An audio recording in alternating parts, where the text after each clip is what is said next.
It's time for Talk Law Radio with Todd Marquardt. Todd Marquardt, attorney at law in Texas. If you're a millionaire or a thousandaire, Talk Law Radio is now on the air. Call in with your business law question, your elder law question, veteran aid, Medicaid, build a business to get paid. 210-308-8867. Or ask a question online at marquardtlawfirm.com. That's MARQUARDT lawfirm.com. And now it's Talk Law Radio with Todd Marquardt.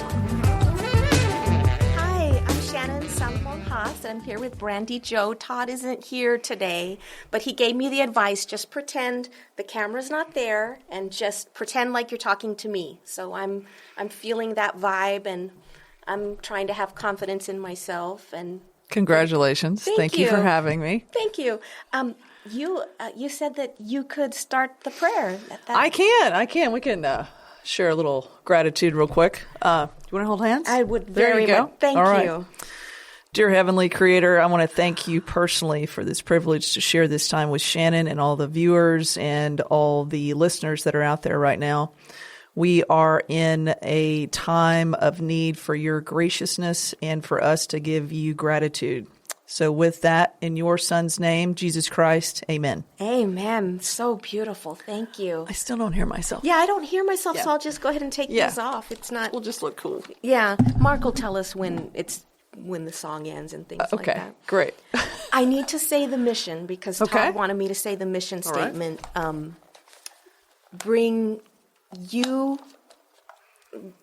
It's not as easy as it obviously not. Your legal issue blind spots by listening to me talk about them on the radio. Love it. Did it. Okay.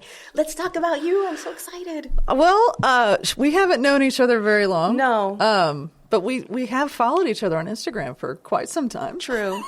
Yes. And then randomly last week, we're in a board meeting together. Right. One thing I know for sure about you, you have what I would call a magnetic personality.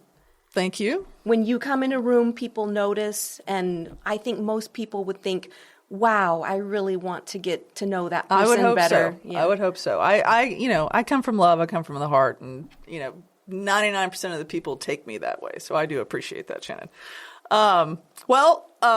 If you'd like me to just kind of go through my little bio real quick. Yes, please. I literally, my job is to help people build lasting wealth. I've been doing it for almost 28 years now.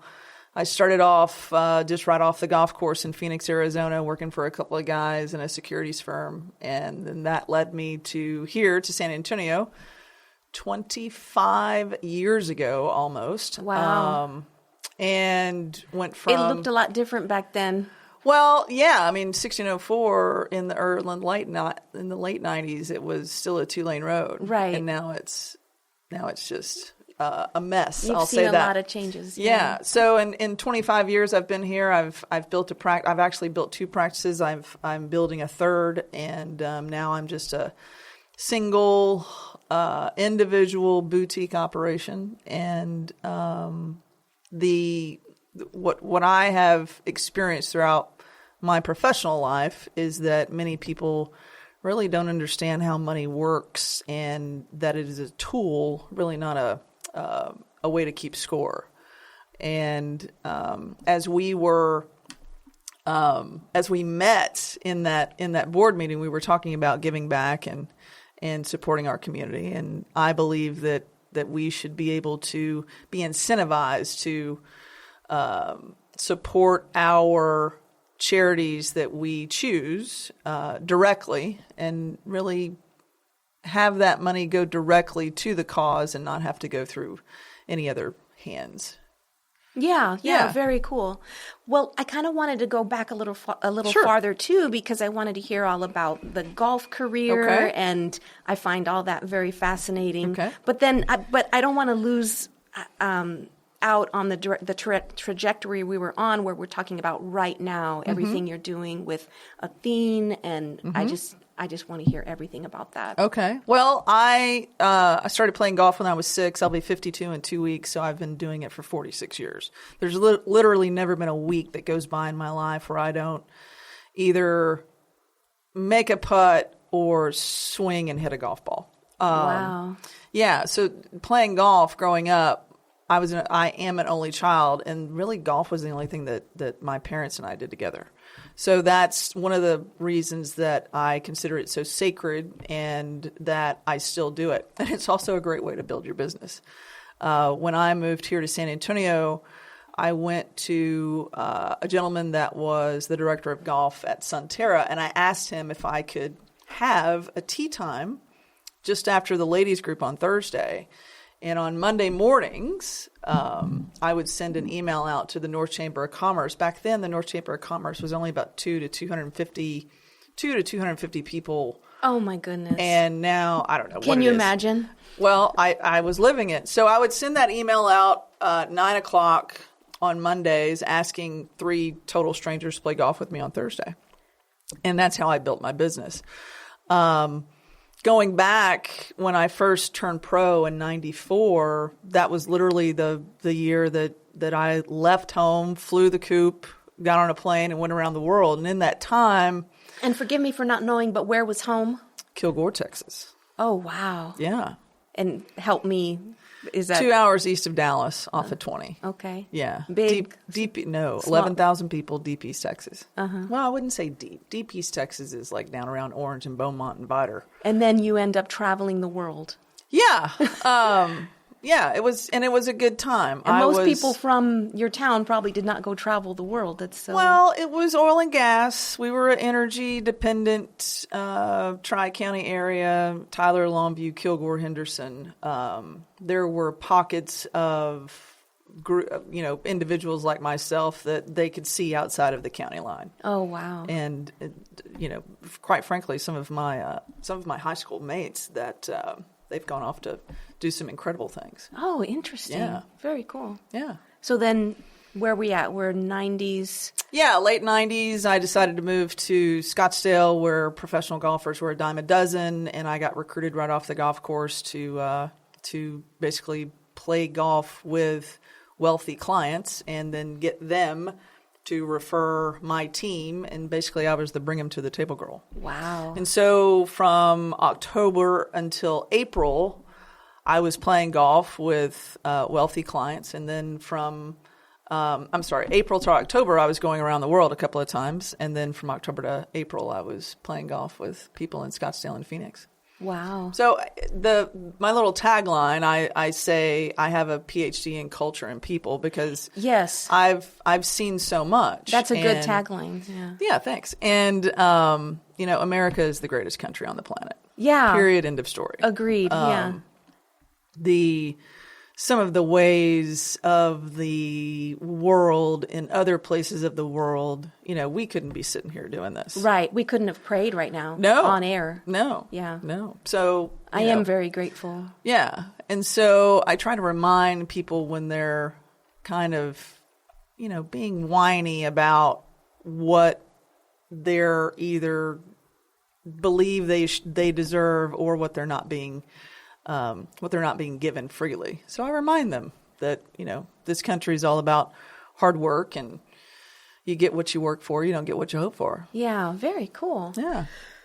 We're winding up a little bit. Yeah. But what else can we say about your bio? But we can talk more in the next past year. In this past year, I started a women's organization called Athene. And Athene, if anyone knows about Greek mythology, Athene is the goddess of wisdom. She travels around with an owl on her shoulder that speaks the truth to her. So if you look at our logo, it has a shield and a helmet and a spear, and an owl, which the owl, the genus is Athene owl. So I've started that women's organization to basically fill in the gaps for, frankly, my business and also making an impact in my community.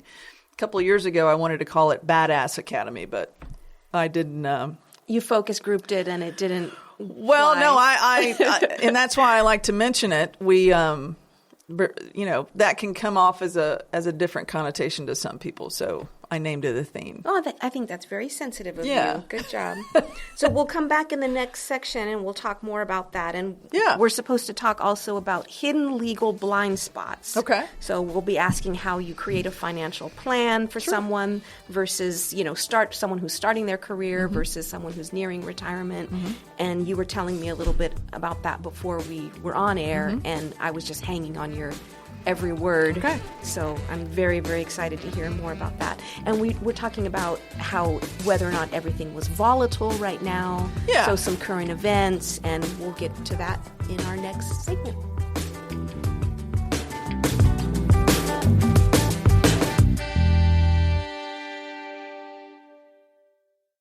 Do New Year's resolutions scare you, upset you, make your eyes roll? We've all known someone who's tried and failed to keep their resolutions. But what if your resolution could bring peace of mind to you and your loved ones? Resolve to get your affairs in order. Last will, living trust, tax-protected inheritance plan, a gift to your loved ones, and a lasting legacy. Call Marquardt Law Firm today at 210-530-4278. That's 210-530-4278. Or visit marquardtlawfirm.com. Okay. Hey, we're back.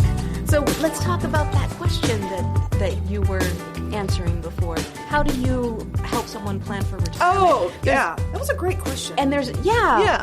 So that made me so happy because we're going to run out of time, I know, but you're also a very experienced podcaster. Yeah. And so when you said my question was decent, I was so complimented. Thank you. Well, it hits both ends of the spectrum. Somebody just starting out with, making a good living, they have one of two mindsets in my experience. They either want to blow their money or they want to keep as much of their money that they earn. And I want to work with those people that want to keep as much money that they can by saving and investing wisely with as much money as they earn. What I have found is that if someone has a bad relationship with money, whether it was, watching their parents squander their wealth or squander their earnings or whatever, sometimes that can lead over into the child's adult life. And then that is how they perpetuate that cycle of kind of staying behind the eight ball or not managing their debt properly or just not managing their cash flow properly. And that could get really deep really quick. Well, yeah. And so most of the time when I'm working with somebody, we're really talking about behaviors. Yeah. And not, which drawer should this dollar go into. Right. And if you've seen any of my videos on YouTube, I do have a philosophy on money. And I try to illustrate that with... I have been consuming your content. Thank you. And I'm loving it. Thanks. So I have some videos that illustrate my philosophy, and I also use an economic model. It's a piece of software to where we basically analyze and we place money on this economic model, and we basically test the strategy to see if that makes the client happy with the outcome of where they're putting their money. Okay. And then it takes the pressure off you a little bit. You don't have to be giving them the hard. You can just say, look, here are the facts. Here's what, we ran the data. Right. Here's where you're headed. Right. But sometimes, Shannon, some people can't see the forest for the trees. And so they're like, why am I having to pay so much in tax when I do retire? And it's because you haven't paid tax on that money yet. So they're looking at their 401ks and their IRAs and their Roths and all of that. They don't, a Roth is tax-free, but they're looking at their IRAs and their 401ks and they're saying, why am I hit with such a huge tax burden during retirement? Okay. And it's because you're paying ordinary income tax. You're not paying capital gains, and you're not paying the tax now, and you're probably going to be paying tax rates at some marginal tax level that you don't know what it is. And people are receptive when you tell them the facts? They're receptive to the facts that I'm sharing because it's black and white. You really can't argue with facts. And so it gets people to realize that you just need to save more money. And so saving money is not investing. Saving money is saving money. That the dollar that you have today is the dollar that you're going to have tomorrow. And hopefully we can put it in to some instruments and some vehicles that actually help that money grow, guaranteed. The investment side, I believe that you have two sides of your financial life. You have the investment side, which is 100% risk. I don't care what anybody says. Every dollar that goes into the stock market, it is at risk. Now, there's a risk on and there's a risk off cycle in an environment, and we can get into that later. But you have to have a foundation of savings and liquidity and cash flow to make sure that this model and this plan and this entire financial life is going to be safe when you actually need to use the money. This is a little bit of a random question, but I'm kind of known for that. Do you ever have to fire someone? Oh, yeah, several. Really? Yes. And it would be someone that just wasn't, you have a certain mission statement and they just were not going to, unrealistic expectations maybe? So values and principles are important to me. When someone comes to me and we set their financial plan in motion, and, we either do it on a monthly, a quarterly, or an annual basis. And then, they talk to somebody at work a couple of years later, and it's like, well, this guy's making this amount of money. And it's like, that's him. And this is an actual occurrence that I had with a former client. I can see how that would happen in today's day and age. And it's like, let's put it on the model and let's test it. Right. And it's how much risk is he having versus how much risk you are enduring right now.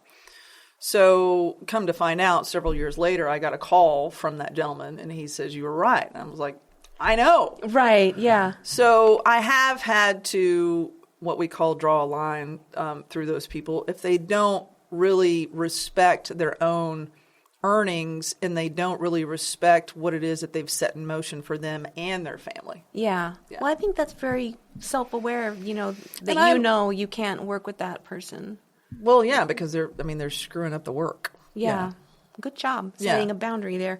I'm also very direct, as you've come to find out. Yes, I would use that word to describe you. Yes, in a very good way.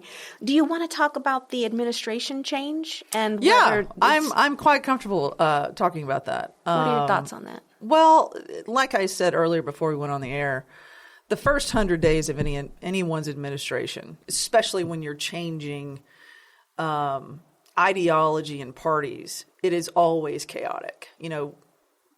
Red versus blue, left versus right, side versus side. We're in day 33 or day 34 now of President Trump's administration, and he has some very clear objectives that he wants to make sure get done. And all of his executive orders are pretty much right in line with every other administration since Clinton. The amount of executive orders that have come out is not any more than any other president since Clinton. And when we're talking about, the volatility in the market in his first administration from 2016 to 2020, there was the same there was the same mandate that he wanted to hand down to everyone, that you're not going to do business with China if China is not going to pay us to do business with them. And so we hear all of this tariff talk because the majority of our goods are coming from China. And just like earlier this week, Walmart took a little tank after earnings, because where does most of Walmart's products come from? China. And so when we're dealing with tariffs, the only reason that Walmart's earnings took a hit earlier this week is because they did not provide any positive outlook on their forward guidance.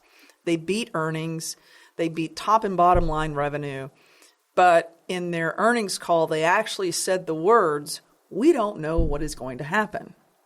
Because when it comes down to tariffs, you don't know if the actual tariff is going to be paid, which we all know that tariffs drive. No, I don't think we should presume that we all know. No. I mean, my next question was going to be, can we, as I confess to you, I have a very limited subject matter that I feel really confident about. And tariffs is certainly... You have a financial advisor that you trust.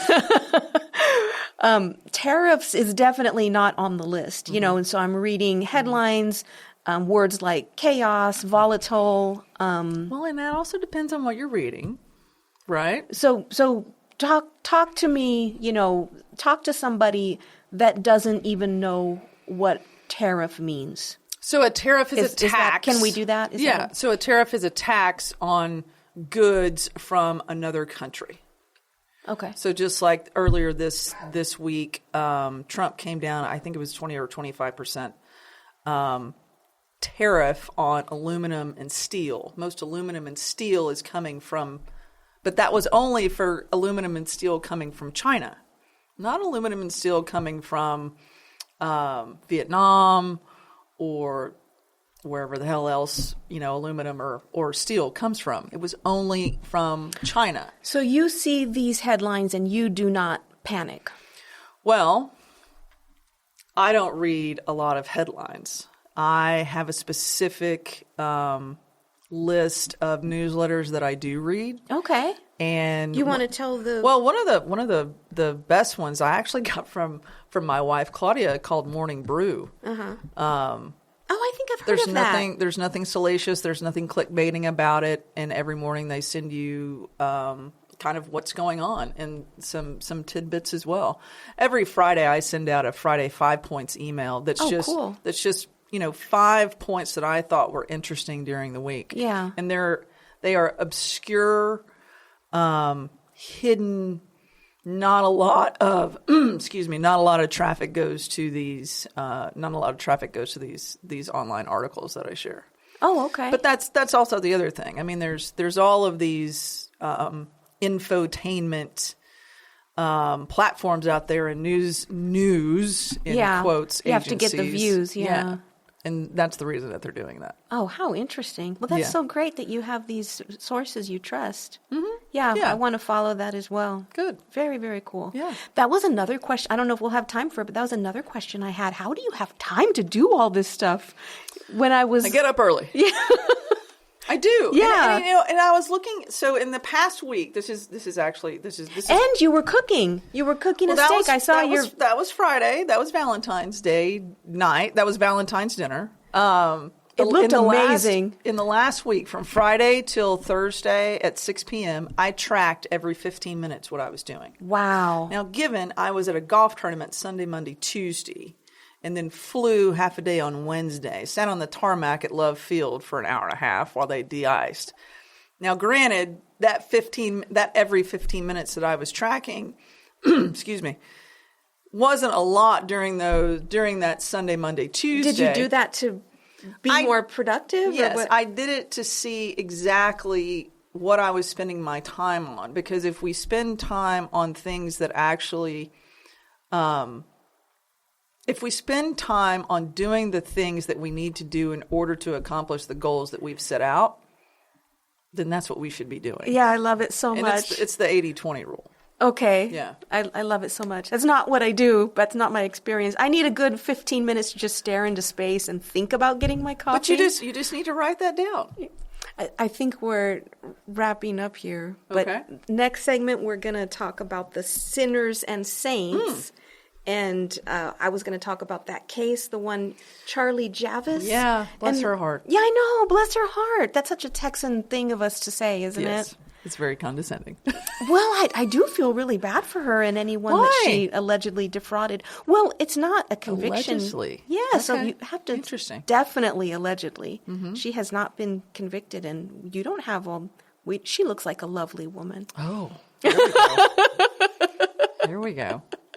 But we'll talk about her, and there's unfortunately kind of there's a group of other people that looked really promising, and then turns out they've been accused of fraud. Mm-hmm. So I was going to ask you if you have any quick tips. I watched a documentary last night on fraud that was just incredible. Which one? What we fall for. I can't remember the name of it. It was Belle Jackson out of Australia. Have you seen the Anna Delvey one? Oh, love that one. I love that one. That whole thing is just crazy. Just crazy. It's crazy what we yearn for. We're looking for hope and we're looking for inspiration.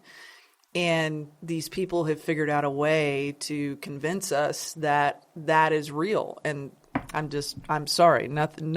When it's too good to be when it sounds too good to be true, it's usually not. Yeah. Well, I guess that's the giveaway of what your answer is going to be when we come back on that. Oh, yeah. So we'll talk about that case, and then I was going to swing it back to you that, what all you're doing in town, doing for everybody and all the cool stuff about you. All right. We'll do it.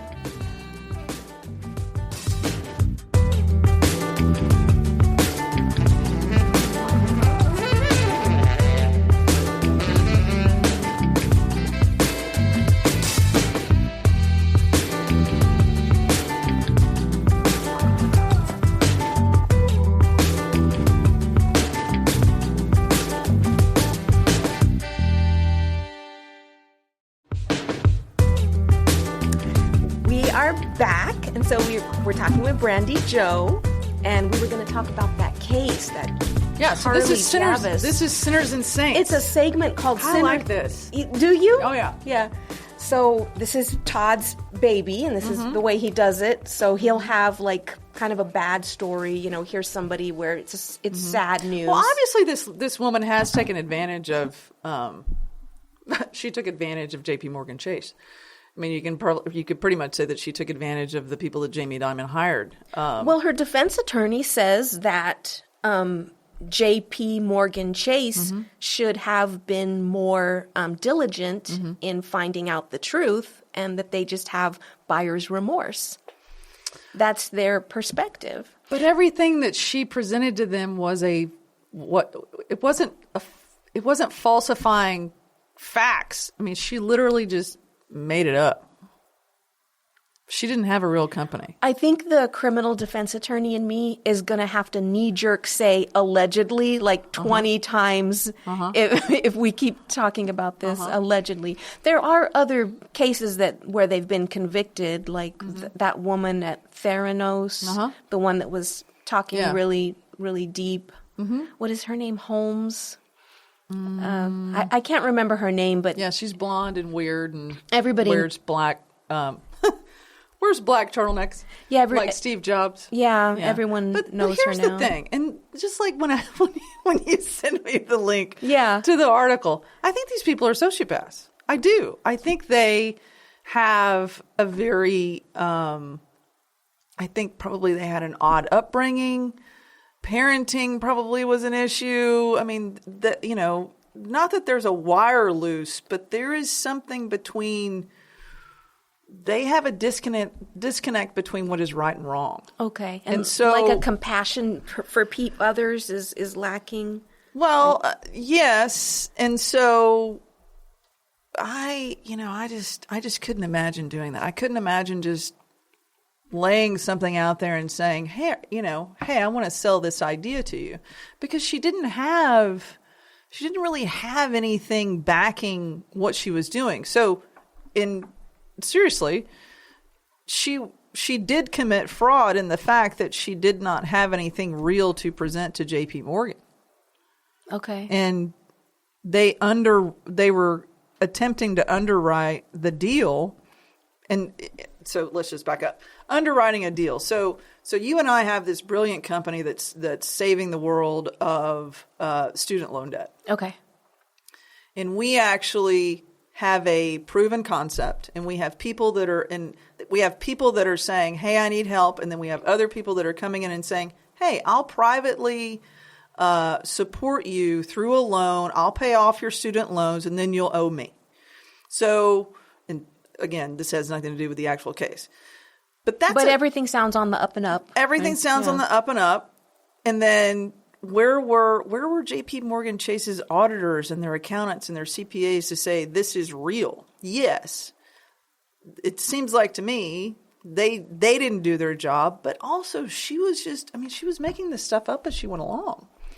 And making it look like she was actually, a legitimate business. It sounds familiar because it sounds like the framework of several other cases that have been in the news recently. Yeah. Do you have like a quick takeaway or something that not someone like you that's very educated in finances, but just the average person, a quick takeaway to steer clear of people trying to defraud them? Yeah, like my goal for 2025 is to open up a 506 fund, and whether it's going to be a B or a C. And so those two letters depend on who can invest in the fund. And I want to make sure that I am totally transparent and that the private investments that I offer within this fund, that they have been vetted down to the last blade of grass in real estate, the last penny if it's financial, all of this kind of stuff. And I want to make sure that trust can only go so far. But the other thing is that people have a little bit too much faith in their fellow man sometimes these days. You think so? We see with our eyes, we it looks good, like that Theranos woman, she just had this image. Yeah. We already None of her stuff worked. Yeah. Theranos, that whole deal, none of her stuff worked. Well, she's quoted as saying failure is not, the fact that something failed is not criminal. They interviewed her recently, and she was saying, "I did not intend." But she lied about she lied about the results of that failure. Okay, yeah. So then that would be the crime. Well, I think it's okay to feel compassion for her. I mean, I think she did. She was convicted, and I think she's in prison. And there's people that were hurt, so I feel compassion for everybody all the way around on that. Yeah. But your takeaway on how to avoid fraud for the common person? Oh, just make sure that you have whatever offering that you are considering, show it to your CPA. Okay. Show it to a couple of other financial advisors. Make sure that the financials have been audited, because basically when it comes down to it, most of these equity funds, these private investment funds, they're promissory notes. Okay. Yeah. That sounds good. Mm-hmm. So that was our sad, bad story. Let's talk good. That was our center? Yeah. Okay. Let's talk more Brandi Jo, because we're not even going to touch the surface of this thing. You do so much. Okay. Am I the saint? Yes, you are. I nominate you for the saint. I was going to just open it up, like who do you think is making a positive impact on our community? There's so many in San But Antonio. I wanted to give you the option as well. I very well think it could be you. Well, thank you for that, Shannon.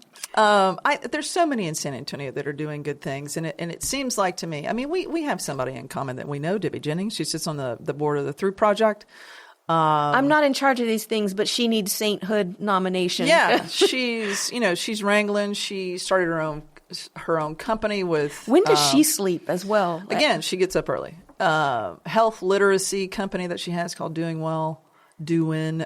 Yeah. That annoys me too. Does that annoy you? Every time I have to leave the G off when I'm looking for her. Yeah, and I see her logo, so it gives me good recall there. She's doing good things. My wife and I are supporters of the Through Project, and we're also supporters of CAM, which is Christian Assistance Ministries. Can you tell quickly what they do? So Christian Assistance Ministries was started by 6, 7, 8 churches in the late 70s. Now it's up to 80 plus, maybe pushing up against 100 churches. That it is a crisis emergency room center for people that are in crisis. It is not, in my opinion, it's not considered a homeless shelter because they do not house anyone. And they don't take people off the streets, but they do. Like right now, we're sitting here in the top floor of this building, right. And it's 34 degrees outside. Right, it's very cold out there. They will go and they will pick people up and they will keep them warm. Oh, right. Now, right. CAM, it is a privately funded. I don't even think they take $1 of public money, taxpayer dollars. They do work along with the city. They do work along with the Bexar County Sheriff's Department and the San Antonio Police Department. When I want to give my money and my support to something like that, I want to make sure that the money that I'm giving goes directly to the people that I literally want to help. Right. So actually, where where I come from work, I have an office at 410 and 10, and I have an office at United Realty Group at 1604 in Blanco. As I'm coming home, I exit Sunset, and I get to the T down there at Sunset. Right. And there's usually a person standing there with a pet and their sign that they are hungry and that they are homeless. Right. And before I met Dawn White Fostick, who runs CAM, before I would give them money. Okay, right. And now she says, Brandi, there is a process. Right. There is a system that these people can get into. Exactly, yeah. But most of the time... You might actually be... And what's the problem with giving cash? Well, you're cash? enabling where they are and not being able to have them leverage your giving. And so what Dawn has taught me is that you want them to get into the system and go through the process of getting off of the streets. The other thing that Dawn and Debbie are doing, they put in Compassion Cares, which I think is another initiative that Dawn and Cam came up with, but they are going through the process of getting a medical team to make sure that some of these homeless and unhoused and couch surfers and some of these other people, that they are getting their proper medication. Beautiful. And I think that is incredible. It is so amazing, yeah. And they are just the real deal. You know, you don't have to worry if there's... So those are my saints with what's making a bigger impact here in San Antonio. Yeah. I'm a big a proponent of the Through Project, too. Mm-hmm. They're doing amazing, amazing things. Mm-hmm. So we're wrapping up again, and you see what I mean? We haven't even talked about your podcast yet. Okay. So the next, we're just barely going to scratch the surface of all these amazing things you're doing. But the next segment is legacy. So we'll pick it up again. I'm all about that. Yeah. Okay.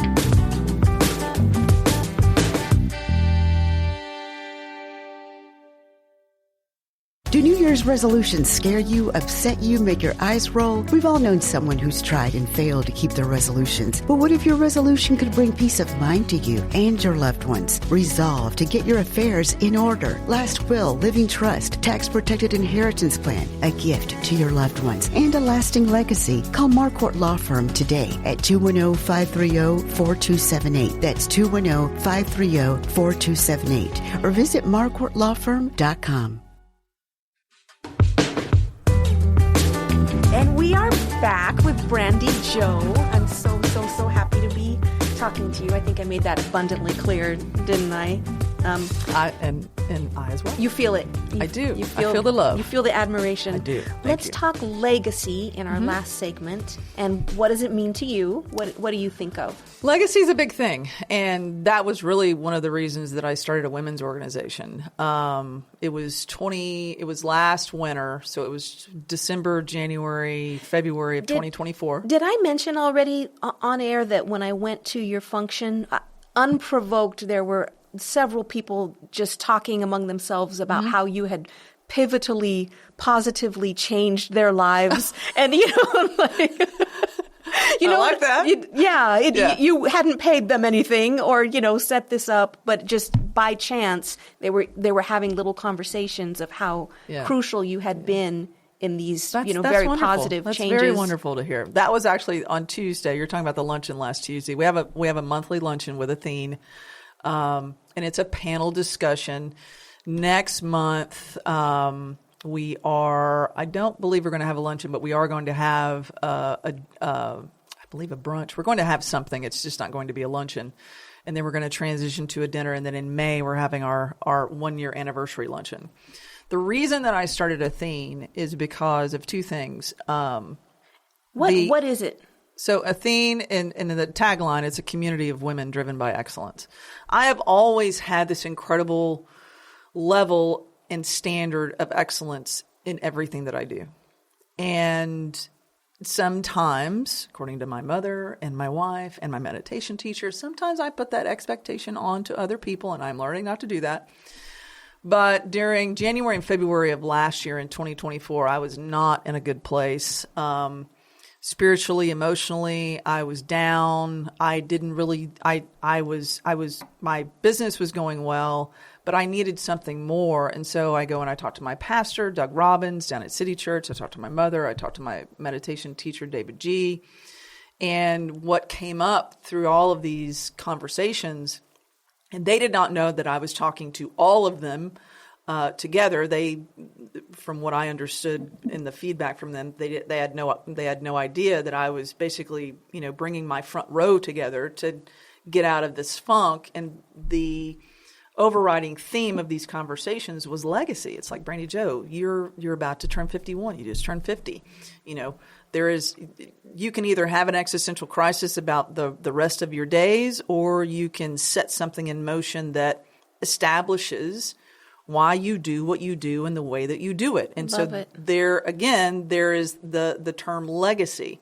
And being in the financial planning business, I don't consider legacy to be anything that somebody is going to leave behind monetarily. Okay, how interesting. So there's two examples. Well, there's one big example. Warren Buffett, and you watch the headlines and some of the clickbait headlines that they have. Warren Buffett disinherits his family. That is not entirely true. He has given the bulk of his wealth, I believe, to the Gates Foundation. But there is a significant amount of tax-free dollars that are going to flow to his heirs and his other organizations that he cares about through permanent dividend-paying life insurance. I want the last check that somebody writes for my funeral, hopefully I go before Claudia does, that I want that check to bounce. I want to die broke and happy, knowing that I've set this incredible financial legacy in terms of the greatest financial product on the planet, which is whole life insurance. But when we're talking about leaving something behind, right, yeah, we want that imprint. We want that mark on the world to be left to where people know that we were here. And so what I want to do, I want to leave the world in a better place. And one of the other things that started coming up last winter was the fact that I never liked working with women. It was an issue for me. And I think it had everything to do with, turning pro at 21, getting in this sorority called, at the time it was called the Futures Tour. And I feel like going out there without any experience being an only child and not being around a group of girls, that I limited myself a little bit. And so I was always, not wanting to work with women. I worked best with men because, again, we go back to me being direct. Men are yes, no. It's black and white. There's no gray. There's no pink. There's no nothing. Right. Yeah. So I always felt it was better for me professionally to work with men.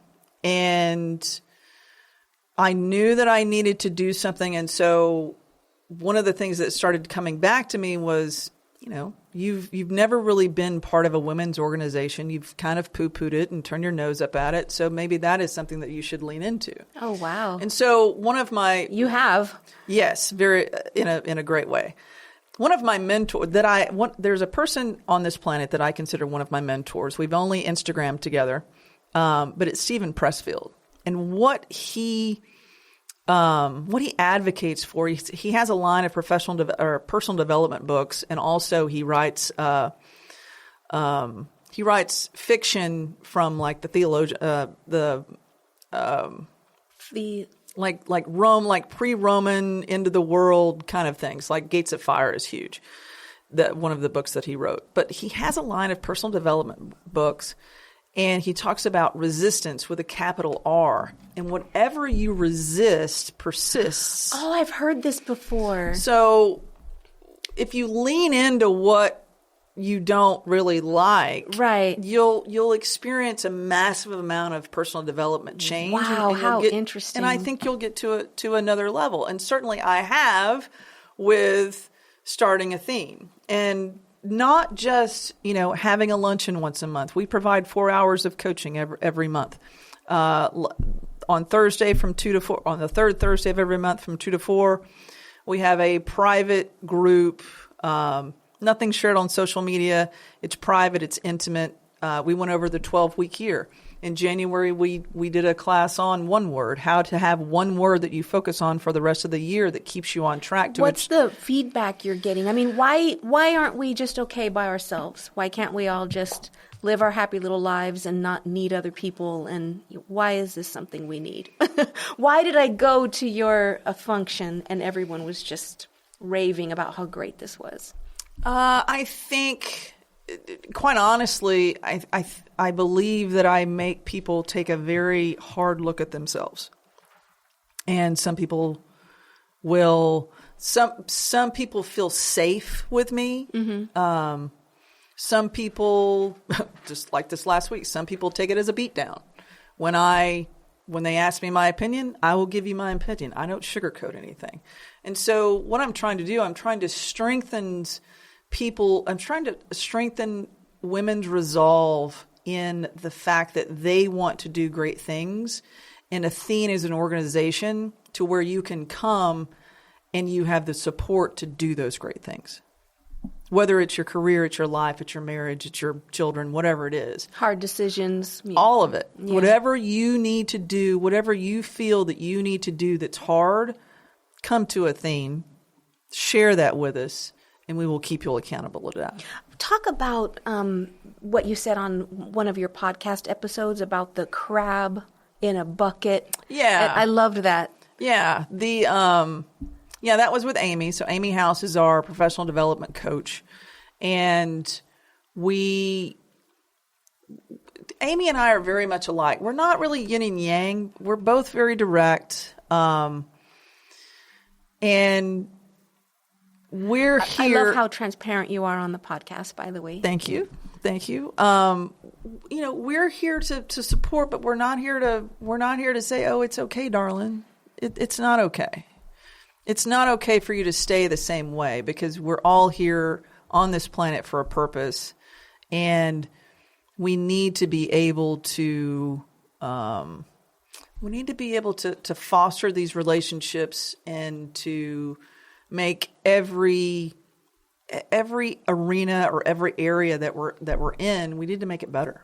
Yeah. And so I believe that I've set that standard, and I've also recruited some great people. So Robbie Wintermark, who led the luncheon, she is a woman. It felt very collaborative. Yeah. So she is a woman that had a hell of a career in corporate retail. And now she is dealing with the aftermath of going through an accident that was, not of her own fault. And now she's trying to basically put not only her professional life, but also her financial life back together. And I want to support her in every endeavor. And so what I have made sure of is that she is one of the leaders. She is part of the leadership of a thing. I need another hour to talk to you, because I think so many more people could benefit from this kind of support. I mean, it's wonderful that you're doing it, and I don't know how you sleep at night, because you can't possibly sleep with everything you're doing, with all the great content you're putting out. Mm-hmm. But wouldn't it be great if I think every woman or every person could benefit? We're wrapping up, though, so I better have you reiterate all the places people can find you. Yeah, the best thing to do is just Google me, Brandi Jo Newman. It's with an I. I'm on Instagram. Now I'm on Blue Sky. I'm on Twitter. I'm on Threads. I'm on Facebook. I'm on LinkedIn. And what's funny is that when I go into these platforms, there's a different vibe. Yes, and there's a different conversation to be had in each of these platforms. True. And so what I try to do is I try to stay on the main platforms to influence and to connect with as many people as I can. Yeah. That's a very good mission, in my humble opinion. Thanks. And what's one thing that someone can do, the average person, today to support our community? What event or what one thing other than following you, which we should do? Oh, there is absolutely one thing that everyone can do every single solitary day that doesn't take any effort whatsoever. They can pick up a piece of trash when they see it. Okay. I like it. Yeah. I'm on board. Thanks. Make the world a more beautiful place. Okay. Yeah. But don't trash it up. I'm glad you said that because I also want to say before we end, I watch you have to see your outfits. I love your style. Thank you. Oh, my mother's gonna love that. She's gonna love that. She taught me how to dress. Oh, yeah. Wow. She did well. Thanks. We gotta say goodbye. All right. Well, Shannon, thank you so much. Yeah, this is good. Next time. All righty. Tell Todd I did good. You did great. You did amazing. And he'll be back next time if you missed him. Well, I am looking forward to meeting Todd someday. Yeah. He's a cool cat.